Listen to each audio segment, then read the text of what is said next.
Magandang umaga po sa inyong lahat mga kababayan. Kumusta na kayo dyan? So nandito naman ako ngayon sa aking sakaan.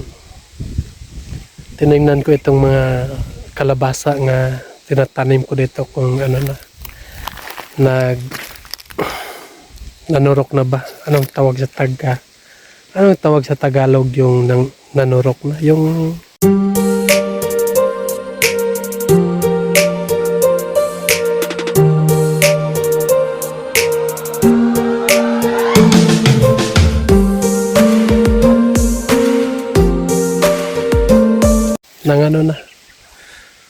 nanggitib na. So tinignan ko, so nandito na ako sa uma. So nakita ko yung kalabasa nga na ganito pa kataas mga kababayan. So sa sunod na linggo ay lalagyan ko na ito ng abono para ay madali ang kanyang tubo. So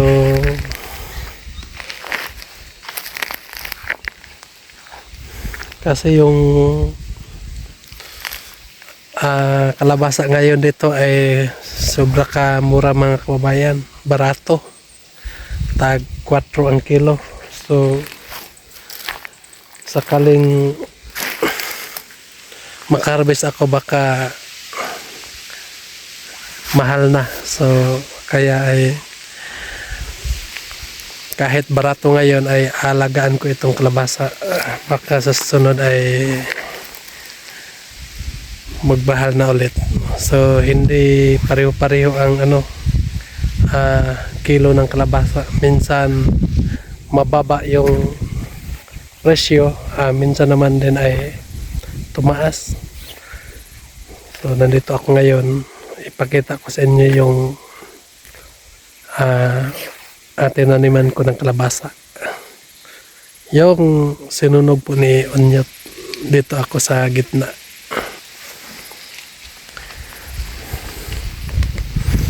Ito yung kalabasa, gagmay pa. Yan. So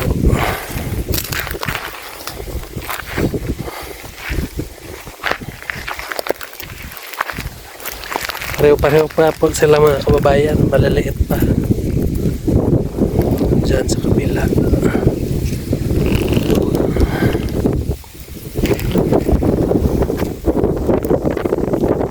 Hanggang sa dulo ito mga kababayan.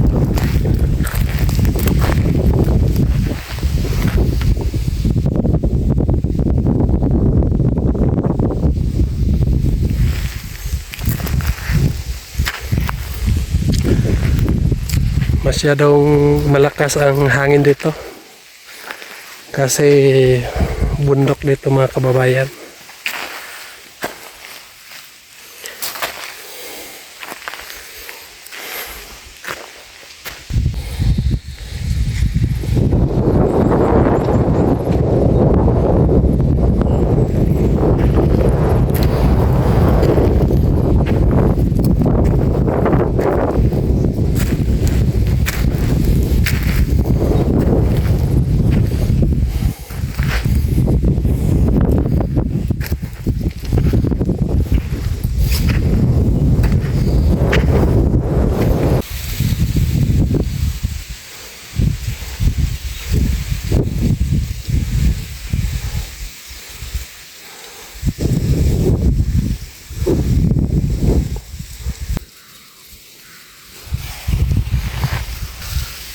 So sa simula nung maliit pa dapat alagaan para lumaki, no, para maganda ang pagtubo niya. So pareho din sa tao, kapag simula ng bata pa tayo ay grabing pag-aalaga ng ating mama sa atin. Grabe, no? Ilang buwan, ilang taon sila nag-alaga sa atin. So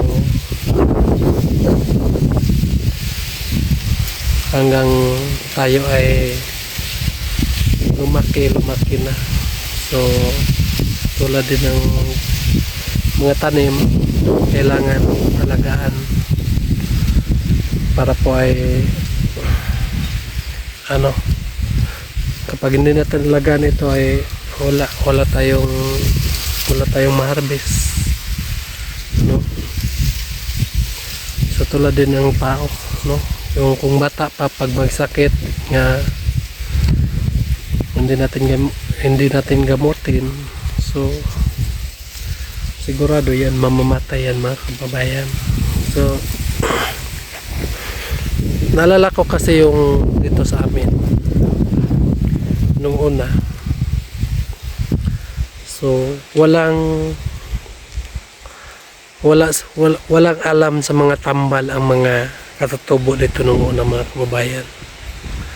Tulad ng mga lolo ko, yung papa ko nung una, kapag magsakit kami ay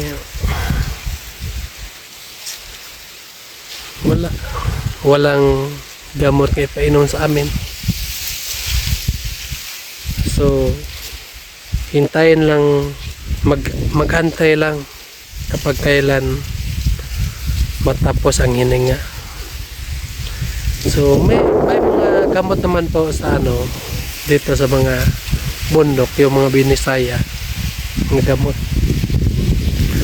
pero hindi tulad sa ngayon nga meron na mga mininta nga mga paracetamol, mga so lahat makabili na tayo. Pero yung una, mga kababayan, ay wala, no? So kapag magsakit ako nung una, so ipunta lang nila ako doon sa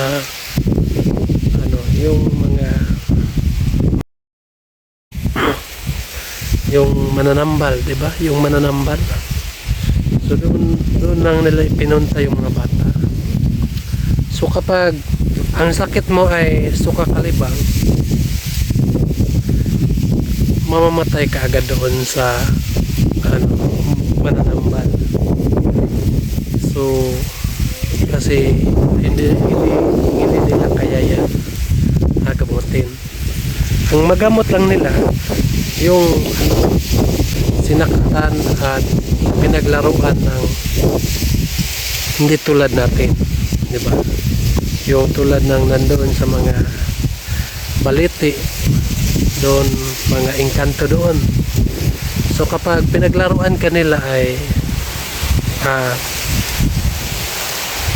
sinaktan kanila, so magamot nila yan dahil po ay yan ang kanilang skill sa buhay. Pero yung magsakit ka nga suka kalibang, yung hindi gawa ng mga engkanto at saka sa mga pang mga ori nga masasamang espiritu, hindi yan hindi sila makaayaw ng sakit. So kapag ang nagawa ng sakit yung mga engkanto at saka yung mga iba pang mga espiritu dyan, maayos nila yan dahil yung mga espiritu, dahil yung mga anghel nila, yung mga nagparamdam sa kanila ay mga espiritu nagbabantay sa kanila. So yun, kapag ang makaya nila, ipakita nila nga kaya nila. So yun, so grabe sayang ang mga kapatid ko, kapatid ko nung una, Ito kami. So, dalawa na lang kami natira kasi walang walang gamot. So, mabuti na lang ako ay nakaligtas sa mga sakit. Pero muntik na akong mamamatay doon nung bata pa ako. Kasi paano magpagamot. So, sila ay mga ninuno namin ay hanggang sa iyak na lang sila. Kahit paano anong gagawin, hindi nila alam kung anong mga gamot dapat ipainom. So masakit talaga para sa kanilang mamamatayan o ganat. Pero hindi ko rin sila masisisi dahil hindi nila alam kasi nga anong mga gamot. So iba nung una kasi. So kapag hindi 50-50 yung pasyente, ayaw nila ipunta sa ospital. Kasi kansi daw. No? Kansi daw magpunta doon sa ospital dahil hindi pa 50-50 yung pasyente. So kapag makita nila yung pasyente ay 50-50 na, yung hindi na marunong mamilok, so saka hanap ng paraan nga makapunta doon sa ospital. Yun, pag-abot doon sa ospital, pinagalitan ng mga nurse. Sabi ng nurse nga, bakit ngayon pa pinupunta yung pasyente dito nga wala na 50-50 na. So dapat pala ay sa hindi pa 50-50 yung pasyente natin, ipunta na agad natin doon sa ospital. Yun kasi nung una So kadalasan nung una kapag ipunta doon sa ospital, so hindi lahat. So kadalasan ay mamamatay dahil 50-50 na po ang pinunta nila doon sa ospital. So mahirap talaga, no? So sa ngayon ay paunti-unti na nga may alam kapag ano ang dapat gagawin dahil sa mga gobyerno natin. Alam na natin kung ano ang dapat gagawin. So ako nandito lang sa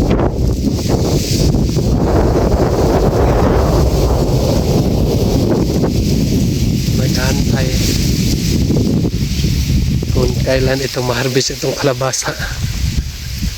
Matagal pa ito. So habang mag-aantay ay mag-vlog muna tayo mga kababayan para po ay meron tayong i-upload doon sa ating YouTube channel. At nagpasalamat po ako sa lahat ng mga sponsor natin. Ingat kayo dyan palagi. Magdadasal ako para sa inyo mga kababayan. So bukas naman po ay punta naman ako doon sa Maisan, doon sa Pamila. Mag-harvest na ako doon. So magpatao lang ako para madali matapos yung harvestin niya mais. So yun lang, maraming salamat po. At sana po ay huwag niyong kakalimutan mga kababayan. So pakipalo lang po sa Onyot nga vlog, no? So para makatulong din siya sa nangangailangan. So maraming salamat po. Mag-ingat kayo dyan palagi. Bye-bye.